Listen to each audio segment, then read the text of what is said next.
Okay, a very warm welcome to Science and Technology Teaching in Foundation Phase LSK3701. I am your lecturer, Mrs. A Carrim, and you can email me on ecarrier1@unisa.ac.za. Again, our teaching and learning platform is a My UNISA Moodle platform. I have noticed that many students are not visiting the site, weekly. This means that you may miss important announcements. Some of you have actually missed due dates of assignments. I've got many emails regarding this as well. But it's your responsibility as a student to make use of the My UNISA Moodle platform that is there for your convenience and for your benefit. There's learning units that I've added as well, from learning unit 1 to 6. There's some videos, in terms of the links that are in the study guide, which have never been played by many students. I've also added the links for previous TippyTube links. And I am concerned that it's so late in the year and students are not using the site, and I would say would probably be lost at this stage if they have not been visiting the site. Um, I have many students still emailing from Gmail accounts. I have reminded you on many occasions that we do not respond, or we actually are not allowed to respond to any Gmail, Gmail or personal account emails. So you might find that I don't respond to your email and I just remind you about using your My Life UNISA email. And also remember that at the end of the day, it is for your benefit. In line of the POPI Act, it's protecting your privacy because anyone can email regarding you or regarding your personal information from me as a lecturer and pretend to be you as a student. So please do understand that it is all for your benefit at the end of the day. Okay, so the purpose of this presentation is basically to provide you with assignment feedback and examination guidelines for the module Life Skills, Science and Technology Teaching in the Foundation phase. Um, so we're going to just briefly go through the assessment information. So you had 2 assignments this year. I want to congratulate those who were able to submit both assignments. Remember, it's at the end of the day, you're working for your own year mark, which is 20%. I have many students asking, they've only submitted one assignment 1, and they're not sure now if they will gain exam entrance. Remember, both assignments are compulsory, but obviously the university will make a decision. But I can guarantee you that if you have not submitted either of the assignments, it can be a problem for you in terms of exam entrance. Remember, it's a year course, so you're supposed to be working through this module and submitting, your assignments as per the due date.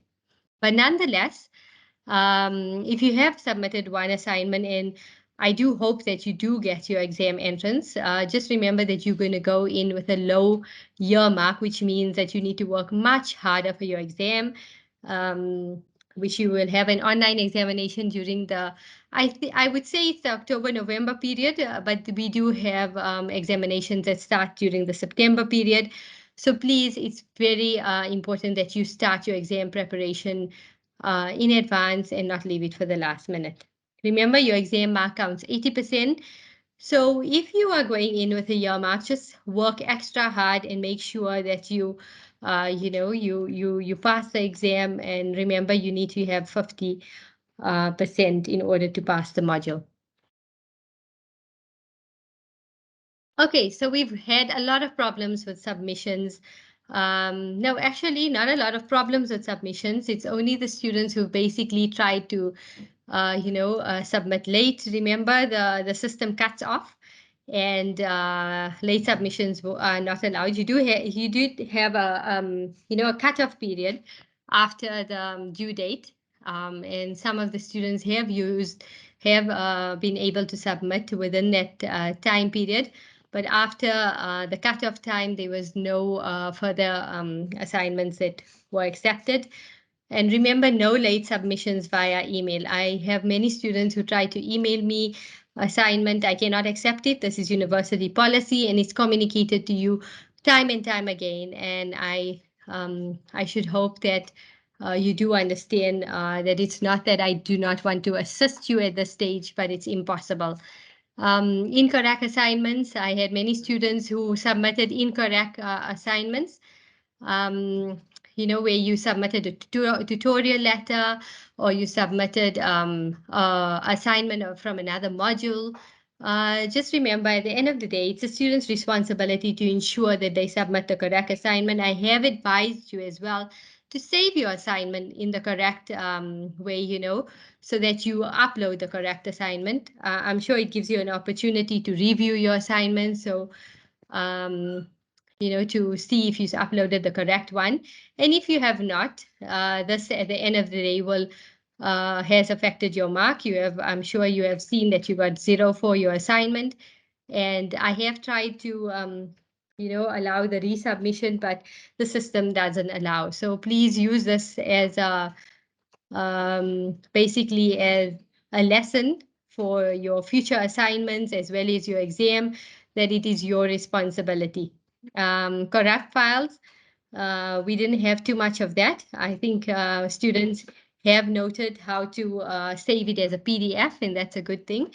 You can use the I Love PDF on Google, which gives you a free option to, to convert Word to PDF. Plagiarism. Remember, we have seen students who are copying directly from the study guide.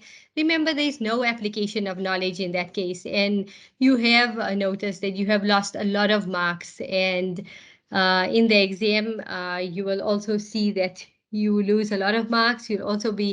Um, it will also be noted as plagiarism. So please avoid plagiarism at all costs.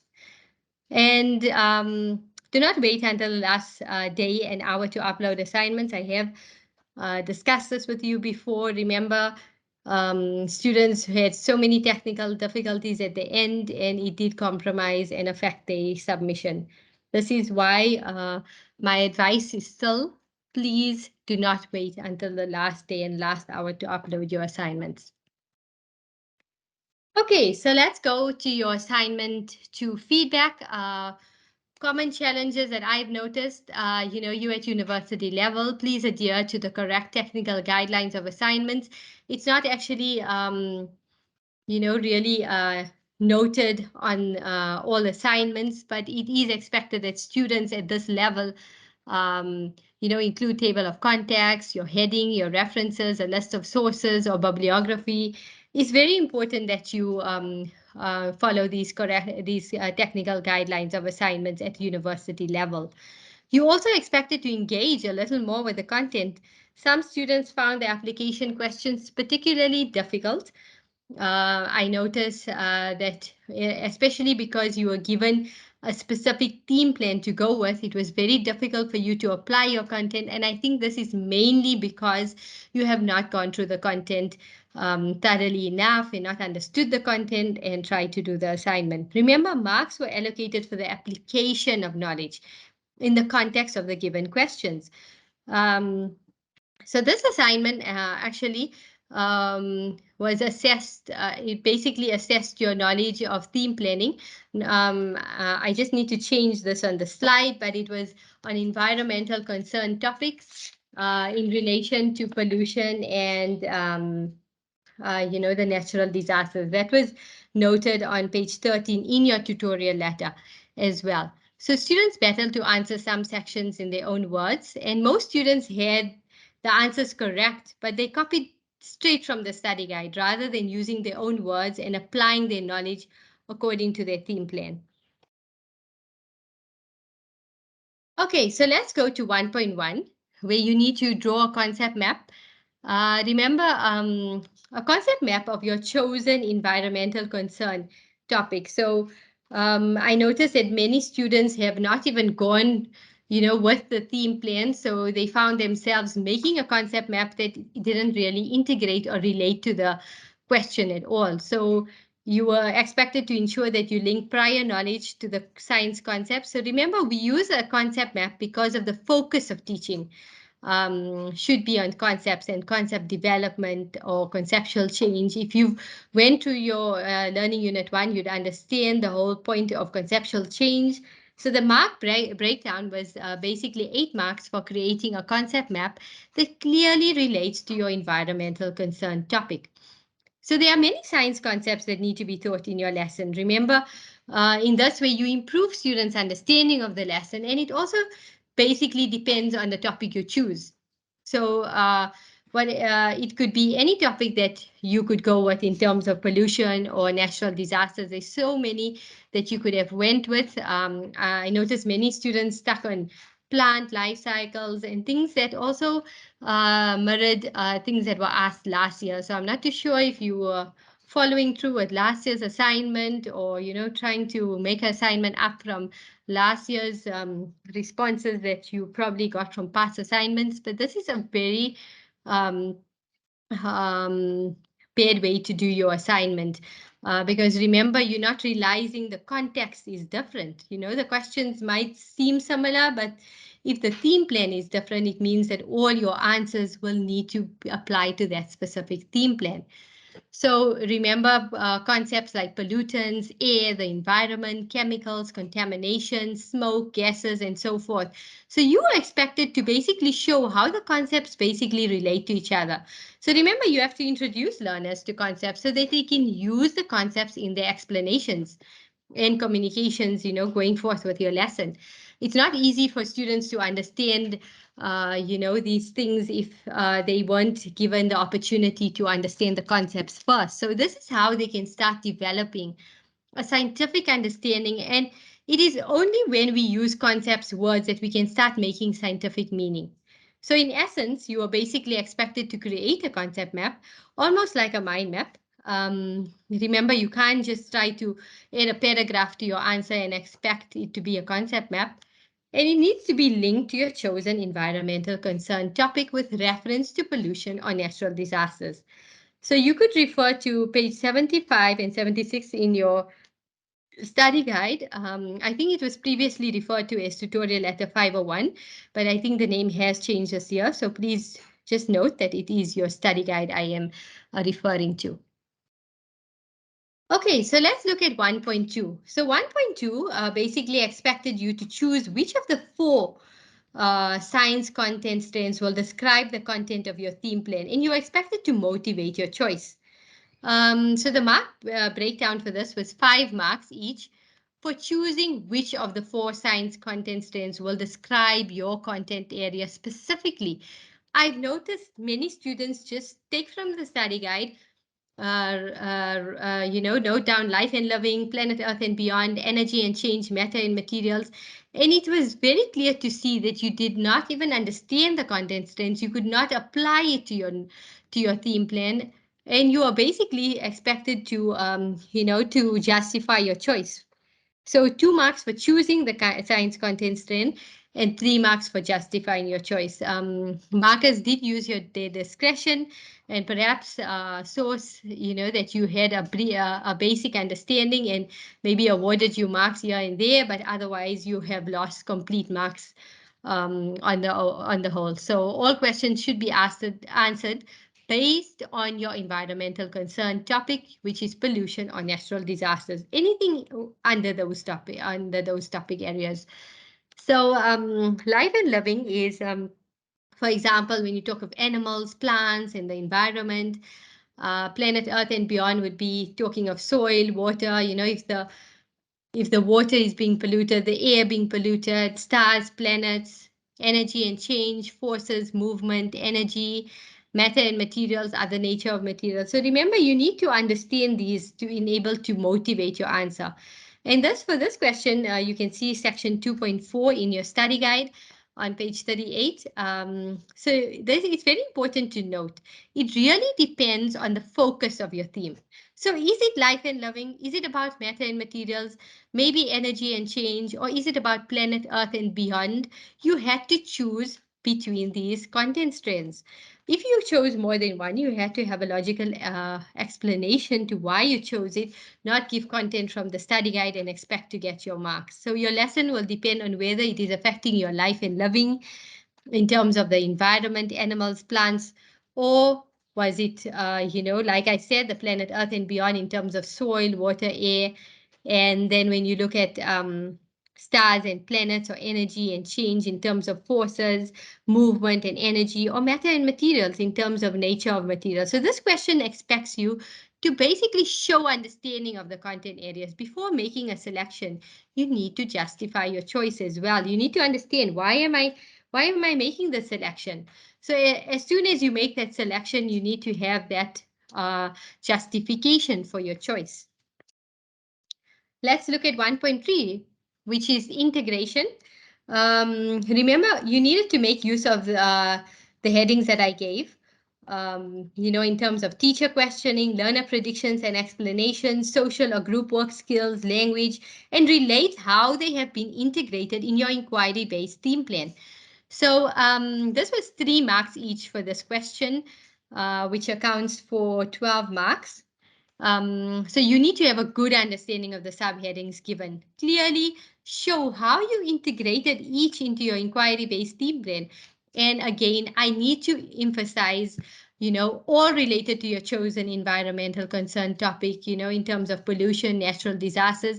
I had many students coming to me and saying that, obviously the plant life cycle or whatever it is part of the environment, but you needed to read the instructions clearly to understand what was expected and what was the environmental concern topic that we were referring to in terms of pollution and natural disasters.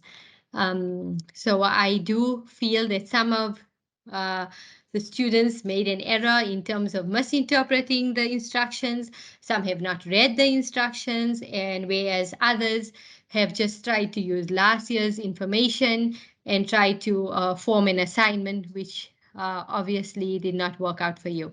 So teacher questioning, you have to show types of questions asked in relation to your environmental topic. So you need to give examples of the questions you will be asking during the lesson. Remember, as a teacher, you need to start your lesson with questions and even throughout your lesson, and you get your students thinking about the lesson in a broader light and make it easier for them to, to understand the context of what you're teaching them.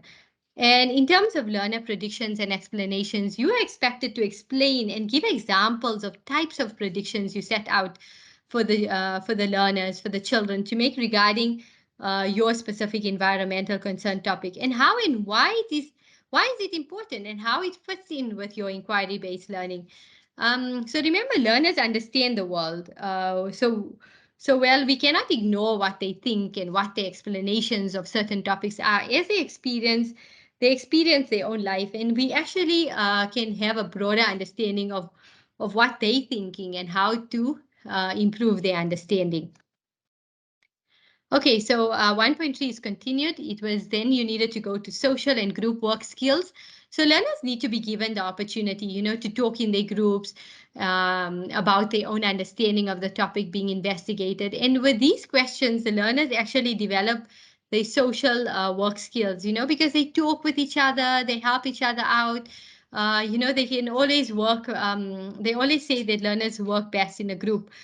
Sometimes obviously you have disruptions, but sometimes they enjoy it. It actually becomes a nice learning atmosphere. You needed to explain how you incorporated group work activities and where the children um, were given the opportunities to interact socially through discussions, thinking and pairing, sharing ideas, and how they worked in teams, group activities. So with one another, you need to show how it was related to your chosen environmental concern topic. We've had many students trying to obviously answer these questions, but not relating it at all to the environmental concern topic. And you may have saw that you lost a lot of marks or got no marks. It just depends on the marker's discretion in terms of have you shown some type of understanding. But like I said, it's completely wrong if you have not related it to your environmental concern topic. When it comes to language, putting in reading of stories, discussion, writing, presenting. Remember, when it comes to language, you needed to give examples of how language was integrated and how new vocabulary was basically developed.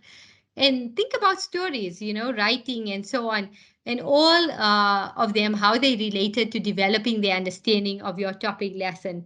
So developing learners' ability to communicate their understanding of science through language. So for this question, you needed to refer to Learning Unit 1 on page maybe 16, 22. It's basically all round in Learning Unit 1, and you can find some other information in other learning units. You just needed to have a broad understanding, and yeah, so you would answer this question well if you followed instructions.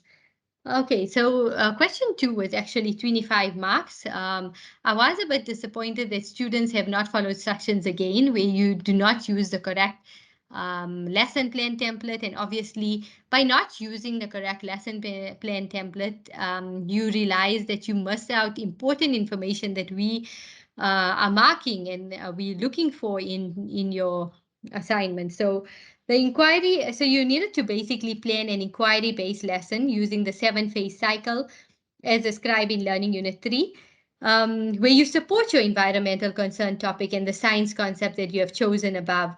And the guidelines that I gave was to recreate the lesson plan that that was given on page 16 and read what is required for each section. So I have given information where you needed to um, read carefully before filling it. That was basically to guide you. And also, even though the 7-phase cycle wasn't given exactly when to fit it in, you were told to to integrate the 7-phase cycle in your lesson plan. So the mark breakdown was 1 mark each for completing the general details, the concepts, the strategy methods, 2 marks each for outcomes and new knowledge, differentiation, your assessor, your forms, assessment instrument, reflection and resources, and 3 marks basically for the introduction and conclusion, and 4 marks for the body of the lesson. So the marks were basically allocated in that way. And you should have used the template, like I said, available in your tutorial letter, where you incorporated the 7-phase cycle. The introduction could have phase 1, which is your introduction. A body of the lesson could have phase 2, exploration phase, and phase 3, the designing and investigation. Phase 4, as well as phase 4, conducting an investigation. And the conclusion could have phase 5, which is the conclusion. So it's quite easy to see that. Assessment would be maybe phase 6, presentation, reflection.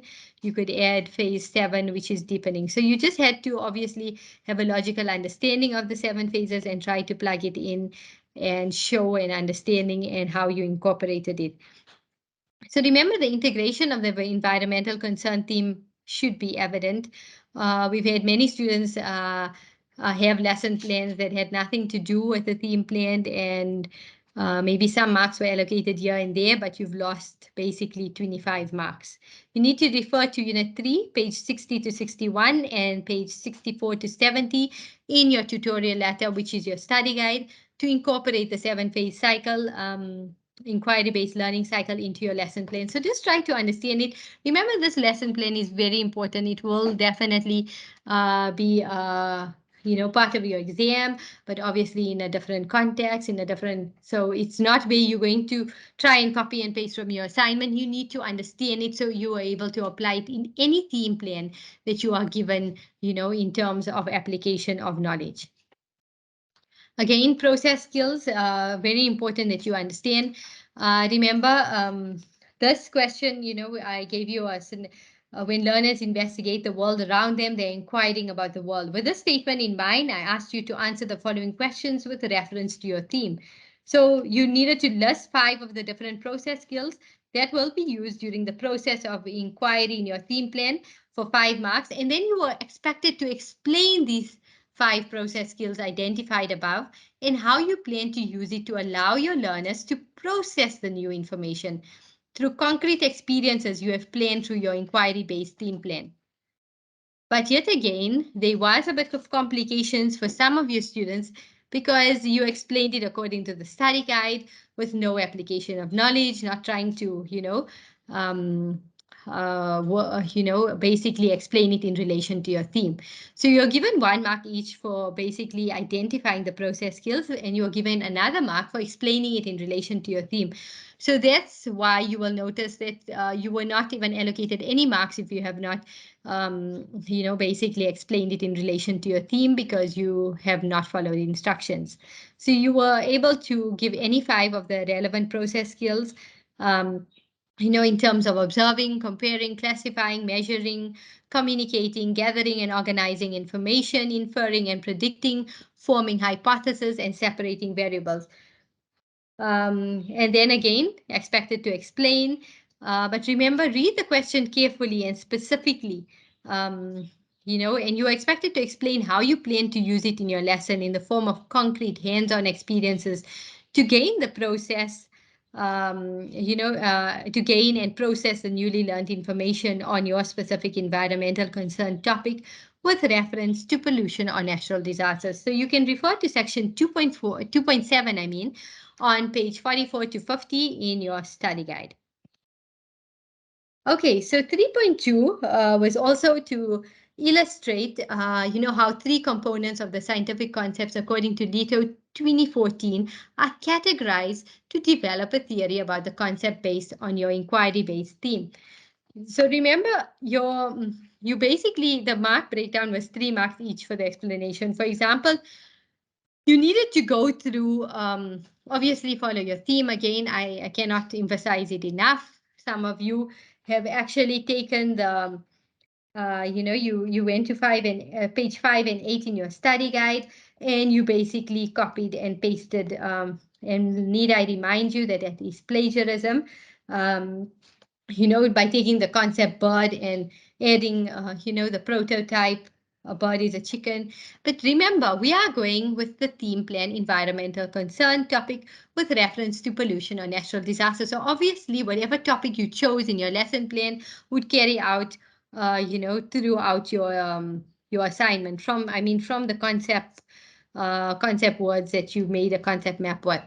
So remember your concept, whatever it would be, whatever pollution, your prototype, you have to give probably like what specific topic were you going with, and then your examples would be the type of pollution or whatever it was, and then you have to give the theory behind it. So you needed to refer to section 1.5 on page 5 to 8 in tutorial letter. Your study guide again, I think that confuses you. I'm sorry about that. But at the end of the day, if you have not applied it to the theme plan, you basically lost all 9 marks. And it was actually very disturbing to see that students just basically copy and paste from the study guide, so it shows that you have not even tried, you have not even, attempted to understand, how you use this concept and the prototype, the examples, the theory of, and it will obviously be detrimental to your mark, and you probably won't understand why you lost so much marks, but it is important to understand theme planning, and following the theme plan is very important. Okay, 3.3 is your big ideas.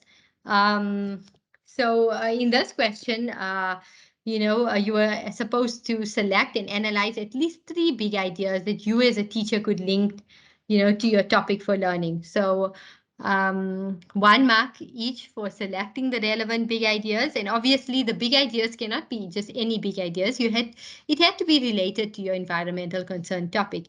And then obviously, when you're analyzing each big idea, it needs to link to the student's topic for learning. So the big ideas are conservation, cause and effect, place, change, adaptation, relationships and independence, diversity and individuality. I have discussed it in previous presentations, but you need to refer to section 2.3, page 31 to 37 in your study guide to have to basically read up and have a better understanding and be able to apply these big ideas. Remember, this is very important in the teaching of science and technology in the foundation phase. Okay, so this was basically 6 marks. I do hope that you do go through this. It's also an important Like I said, it's important for the teaching of science and technology. Let's look at 4.1. So you are expected to design a creative art activity that you could add to the inquiry-based theme plan and select habits of body and mind that can help your learners develop the creativity in relation to your environmental concern. So remember, the mark breakdown is basically 10 marks. So it is very important that you worked well on this question. It's also application. You are obviously expected to design that creative art activity that clearly relates to your inquiry-based theme plan. Again, remember that foundation phase learners learn through being creative as well. So creative art activities, they actively engage children's imagination in relation to the lesson. So it can be in the form of art, dance, drama, puppetry, music, all things that form part of creative art. And you are required to basically create a creative art activity that will enhance the understanding of your specific environmental concern topic while selecting the appropriate habits of body and mind that will basically help develop the learner's creativity and skills in relation to your selected topic. So you should have listed about 5 habits of body, in mind, and explain how they are used and developed in your creative art activity. A picture of your art activity would have been beneficial, even though it wasn't compulsory, for the market to understand what sometimes it seems like students can explain or describe their creative art activity well enough. So sometimes the picture might give a better understanding to what you're trying to say. So possible activities such as art, drawing, making a painting, something to do with music, drama, singing, writing songs, poems, drama, role plays. So all of that. Remember, when you're designing a creative art activity, you should make sure that it all integrates to the inquiry-based theme plan. It shouldn't be a creative art activity that has nothing to do with learning with helping the learning process. So you need to refer to page 41 to 44 in your tutorial letter.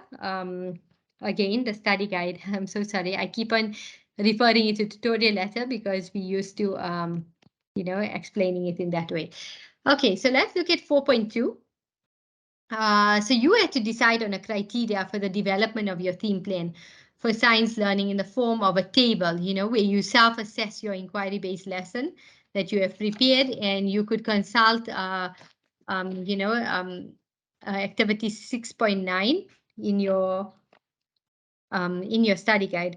What I found that students tended, I don't know why they did this, but there's a lot of students who actually just copied and pasted the self-assessment that had puppets written on it, which has nothing to do with your lesson. So I was really disappointed that there is no effort made with obviously not with everyone. Some have done tremendously well, and I was so proud, to see how you apply your content, and it obviously, it would help you as a teacher as well when you work through these activities, and when you apply it in your assignments and your exam, you will always remember that this is how I did a self-assessment of a theme plan. So you need to think of the criteria for assessing the development of a theme plan on, environmental concerns, set the scene with an activity that focuses on maybe pollution, how you allowed, learners opportunity to focus on, on how pollution can affect the environment, things like that, where everything needs to relate um, to your theme plan. So you could refer to pages 147 and 48 in your study guide. Remember, when I give you guidelines to go to a specific page number, it's not where I am giving you an opportunity to copy or to just, take it as it is. It's just a guideline to help you see an example. Sometimes through examples, we know what the lecturer means or what the question means, and it makes it easier to form your own self-assessment of the theme plan. So yeah, so you are allocated about 5 marks for this as well. So many of you have lost marks for not, basing it or integrating it to the theme plan. Okay, so 4.3, it's a technology activity. I think students found it rather challenging because it was quite, a lengthy question. So in teaching science and technology, digital technology is important component to develop science concepts. And think of an activity. I asked you to think of an activity that you would do with learners using digital technology. So you are also expected to consider the TPAC framework and reflect on whether or not you have included all the components of the TPAC when you decided on an activity for your theme plan, and how would you use technological resources to support teaching and learning. So in this question, it was basically marks were allocated, firstly, 4 marks were given for creating an activity using technological resources based on your theme plan. And then 3 marks was allocated for proposing how you will use technology to support teaching and learning within your theme. And then another 3 marks for evaluating how the TPAC framework has been applied to your teaching and learning. I noticed some students just basically wrote a few lines on technology, maybe 1, 2 lines, and expect to get a mark of 10, which is impossible. Remember, for this question, you are required to answer the question in 3 parts. So firstly, you're creating this activity using technological resources. To answer this question, you would need to consider videos, research, use of computer applications, the use of PowerPoint presentations, and so on. Basically, all related to your environmental concern topic that you chose. So look for technological resources. Think about it, about your lesson, and how you could integrate it into your teaching to bring your topic to life for students. Remember, young students actually enjoy lessons that incorporate technology. So consider technological resources appropriate for foundation phase students. Remember, you can't use something complicated, that would be difficult for students, and make use of videos that are so factual and so advanced for our foundation phase students that they watch but they don't really understand. So then you need to decide on your activity and describe it in basically 4 to 8 sentences. Be sure how the activity will benefit your lesson and use technological tools such as the internet, devices, applications, social networking, and the like that teachers use for teaching and learning, and learners use for learning. So in terms of tablets, videos, smart boards, some schools are well equipped with smart boards, others are yet to have them, laptops, and explain how and link it obviously to the theme. So secondly, you needed to propose how you would use technology to support teaching and learning in your theme. You need to clearly show how the use of technology that you basically describe will bring more support to your lesson and how it will give them a broader understanding of the theme as a whole, and perhaps develop the use of technology at the same time. So at the end of the day, technology is going to be part of their life. So if you're using technology in your classroom for whatever subject it may be, it's giving them skills that they will need throughout life. So remember, there must be a purpose for the use of technology. It must clearly relate and add value to the overall lesson. So you need to integrate it with your theme plan, choose your environmental concern topic, indicate how technology will be used, and link it to the theme. I cannot express this more. I was really confused, or maybe not understanding. The students misinterpret. Do you not read the questions and make sure you understand the instructions before you start doing your assignment. Thirdly, you needed to evaluate how the TPAC framework has been applied to your teaching and learning.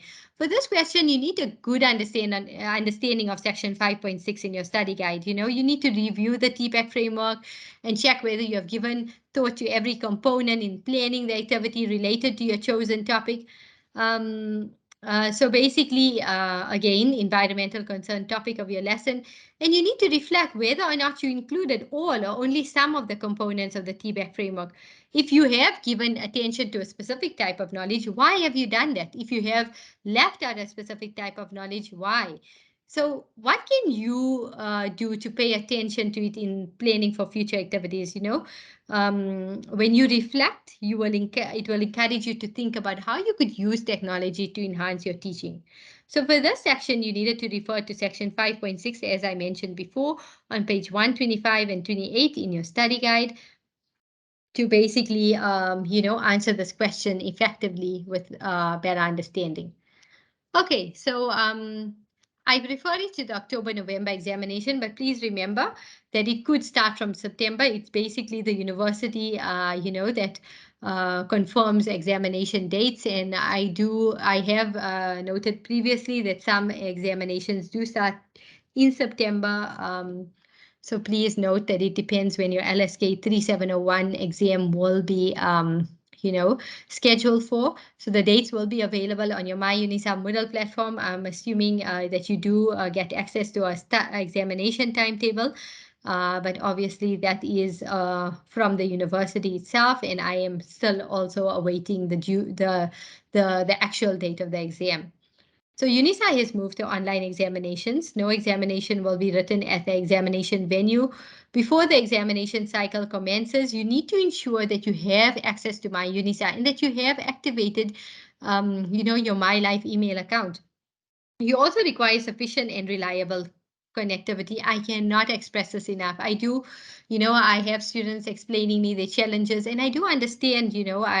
I feel for you students when you are unable to submit due to load shedding, due to connectivity issues, whatever the issues are, and I am sympathetic and compassionate when it comes to these things. But unfortunately, university policy does not allow me to accept any exams, through email after the exam date, because remember, it will compromise the quality of your own degree, and also it will compromise the quality of the exam, and the university cannot make decisions that can affect students at large. So you need to understand that you as much as possible. I know life is uncontrollable. You don't know what you can experience within a specific time, but try to go to a place that has sufficient and reliable connectivity, and that you have sufficient data or a Wi-Fi connection. So make sure that you know when and what time you're scheduled to write your examination.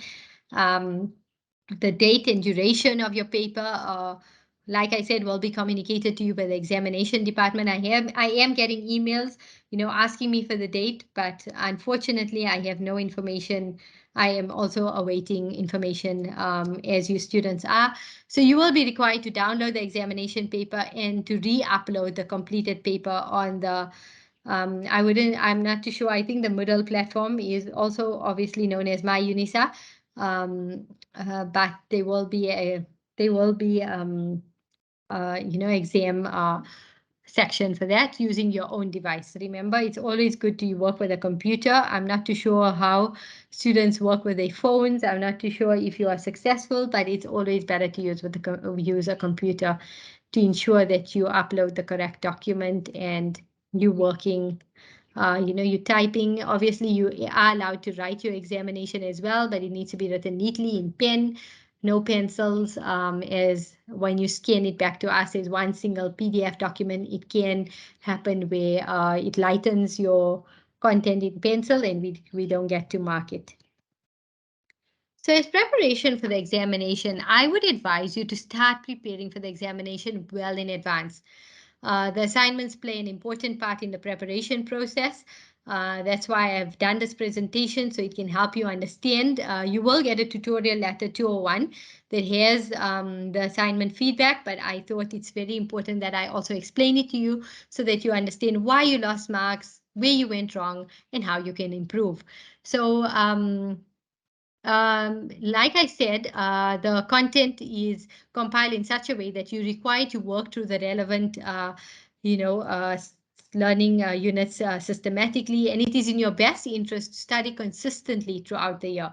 But unfortunately, if you have not been doing that, obviously I can just say it's never too late to start. So please, can you put effort and put time away to start, by studying in good time, draw up a study program and stick to it. Be realistic. Remember, when you draw up your study program, do not try to learn too much in one session. Make sure that you have enough time for revision and enough time to take in the content so that you'll be able to apply the content in your exam. So as this is a take-home examination, the questions will focus on application of knowledge rather than memorization of information. So this is where I speak about plagiarism. Do not feel that I am asking you to copy and paste from the study guide. That is not the case. We are at NQF level 7 for LSK3701 and exit module, and we are expecting much more from our students. And besides, plagiarism is a major offense with the university as well. So carefully read the question paper through and make sure you understand what is being asked. You should be able to analyze each question to establish what is expected of you. This is a mistake that many of you made in their assignment by not understanding the question and and obviously answering so much and making so much effort, but you had no relevant content to mark. So many students begin too hastily, and you simply start to answer the questions without really understanding what is actually being asked. What is the context of this question? What is the theme plan that's being asked? So take note of the allocation of marks for each question. Remember, one fact, one idea usually counts 1 mark. So sometimes if it's a 4-mark question, you can't expect to give one-line answers and expect to get that 4-mark allocation. So answer the questions that you know first. That's what is always better, so you don't waste time, and go back to the questions that you had problems with. So maybe you can, obviously give more time to that question because now you're not feeling stressed about, completing your paper. And obviously your initial difficulties could be a result of stress. Sometimes you just want to finish the paper, and you're not giving the time needed for each question. So tackle them again, and when you are calmer and more at ease, so do not repeat the same facts. I noticed that students tend to try to explain something, and they're repeating the same thing over and over again. So obviously you'll only get 1 mark for saying the fact once.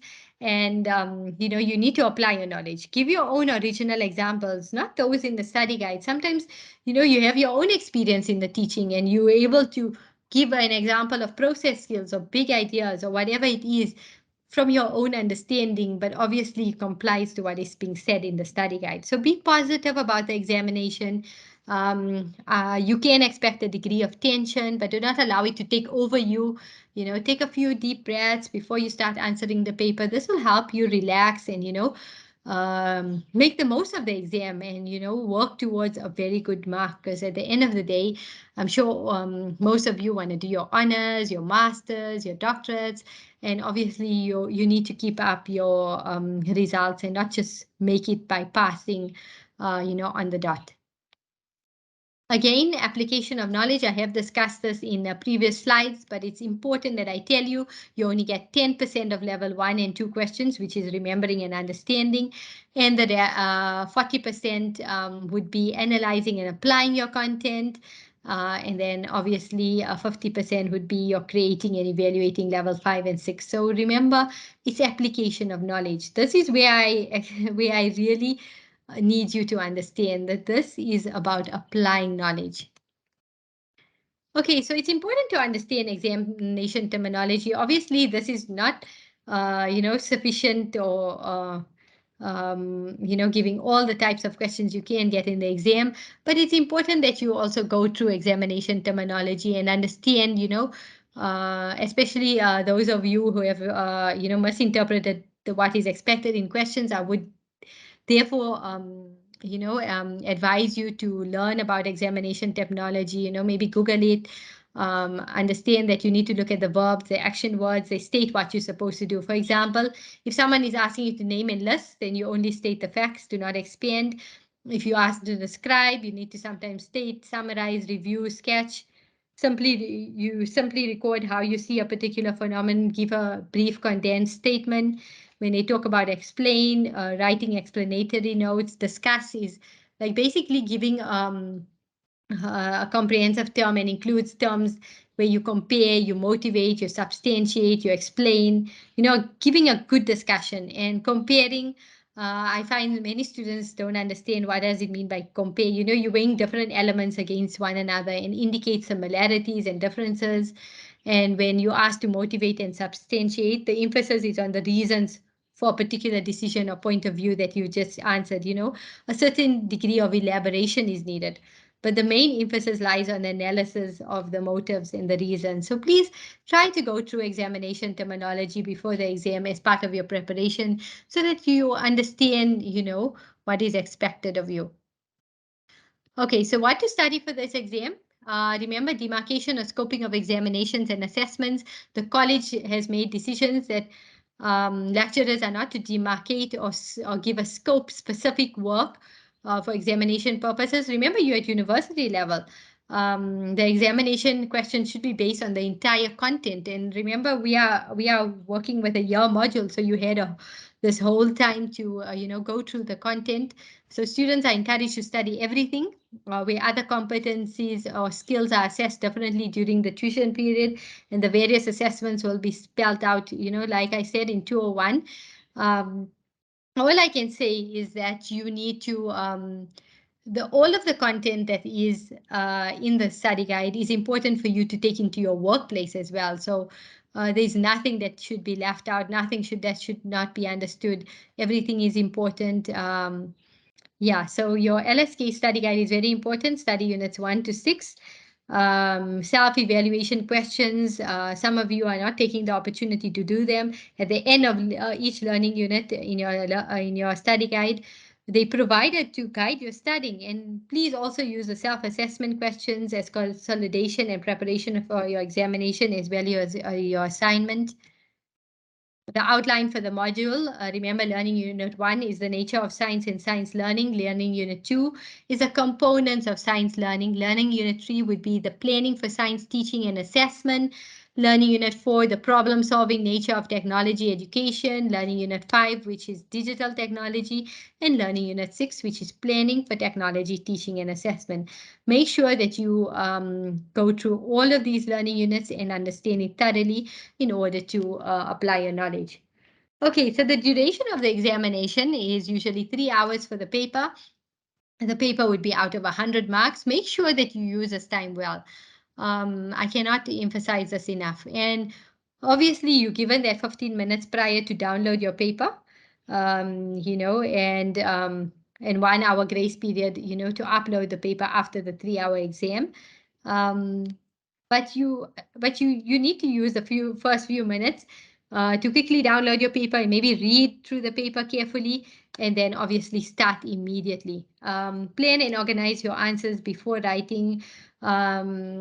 It's always important that you apply your content. I do understand the pressure that happens within the 3 hours, but always try to, if you done your paper in 3 hours, try to submit immediately. I find some students try the last minute, and if they have technical issues, then obviously the exam is not submitted, and due to the compromising quality or whatever, there's nothing a lecturer can do to assist you if you miss the cutoff time. This another thing I want to warn you about is that if the cutoff time is maybe 3 o'clock and you try to submit your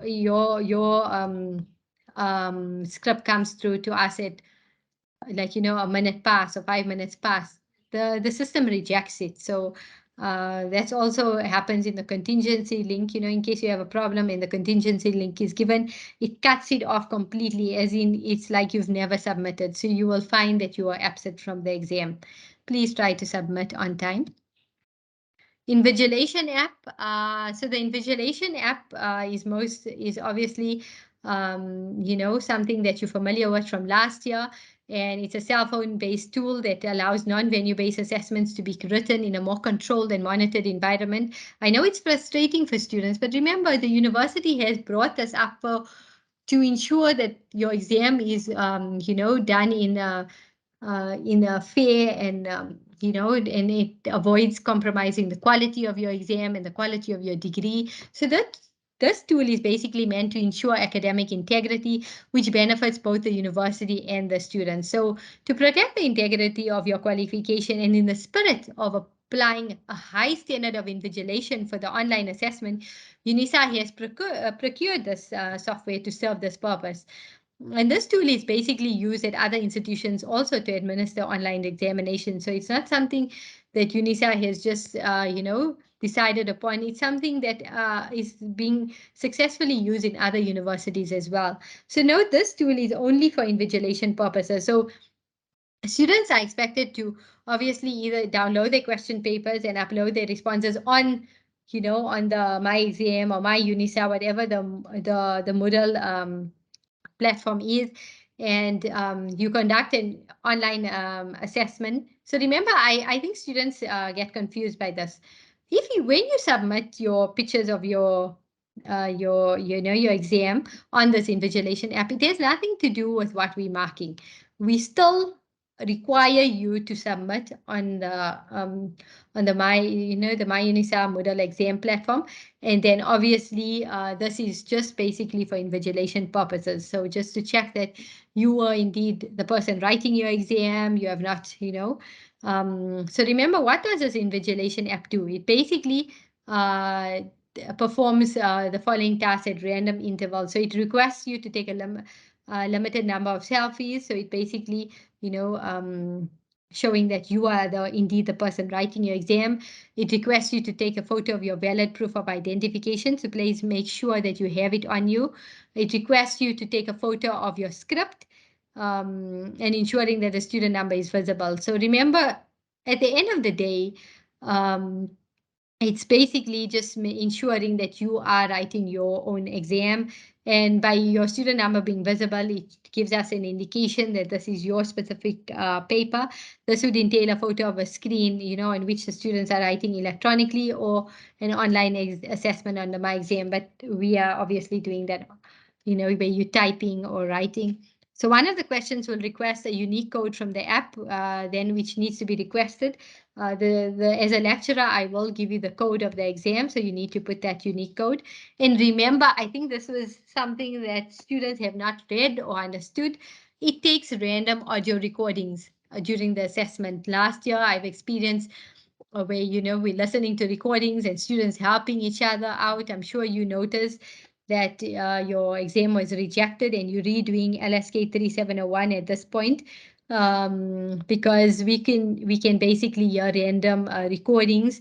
And if you are sitting with a friend, we can also the system also notes if a student is sitting next to another. So if you're trying to all work in one venue. Obviously, if you are not copying, we can notice that as well, because we look at all 5 scripts at once, or all 2 scripts at once. And if we see similarities that are, obviously, that would be our indication that you have copied, because everyone applies their knowledge differently. You cannot say that you applied it all the same way and same sentences. It's very visible if someone has worked together. And the app actually shows if you are in close proximity to your friend or whatever it is. So please make sure that you work with this app well. I felt very, disheartened to see so many students, who did the exam, and because of this, because of unethical practice and dishonesty during your exam, your exam was rejected and you ended up failing the module and repeating it this year. So please do take note that it's a very important app, and it's all in the aim to ensure academic integrity and protecting your qualification at the end of the day. So I hope that you enjoyed this module and you have learned new ideas and concepts about teaching and learning of life skills, science, and technology in the foundation phase. I wish you every success in your online examination. Good luck with your exam preparation. Thank you. Um, uh, I have to learn this. Kia ala boja. Danki, thank you. Good luck with your examination, and I can't wait to see that you're all successful.